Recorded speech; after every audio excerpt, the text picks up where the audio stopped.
పంజాబ్లో వీసా దేవుడు. చాలామందికి విదేశీ ప్రయాణం ఒక కల. దాన్ని నెరవేర్చుకునేందుకు చాలా ప్రయత్నాలు చేస్తుంటారు. ముఖ్యంగా విదేశాలు వెళ్ళాలంటే కావాల్సింది వీసా. అందుకే కాబోలు పంజాబ్లో సిక్కులు ఏకంగా విమాన దేవాలయం నిర్మించారు. ఇందులో దైవానికి వీసా దేవుడని పేరు కూడా పెట్టి ఆలయంలో పూజలు చేస్తున్నారు. అక్కడ భక్తులు బొమ్మ విమానాలనే కానుకలుగా సమర్పించుకుంటారు.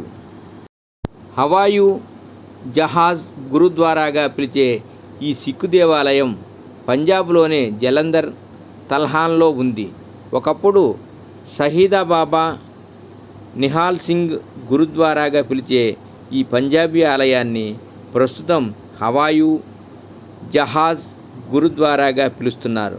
స్థానిక జాబ్ కమ్యూనిటీ, దళిత వర్గాల ప్రజలు 100 ఏళ్ల క్రితం ఈ ఆలయాన్ని నిర్మించారు. ఇక్కడ భక్తులకు విమానం బొమ్మనే ప్రసాదంగా ఇవ్వటం మరో విశేషం. ఇలా ఇస్తే వారికి త్వరగా వీసా లభిస్తుందని నమ్మకం. అంతేకాక విమాన ప్రయాణంలో ఎటువంటి ఆపదలు లేకుండా రక్షణ కలుగుతుందని నమ్మకం. విదేశీ ప్రయాణం కోరుకునేవారు ఈ గుడిలో విమానం బొమ్మ కూడా సమర్పించుకోవాలి. ఇక్కడ షాపుల్లో air India, British Airways, Lufthansa లాంటి విమానాల బొమ్మ నమూనాలు తయారు చేసి అమ్ముతారు. ఒక్కొక్కటి 50 రూపాయల నుంచి 500 రూపాయల వరకు ఉంటాయి. ఇలా రోజు కొన్ని వందల బొమ్మలు అమ్ముడవుతాయి.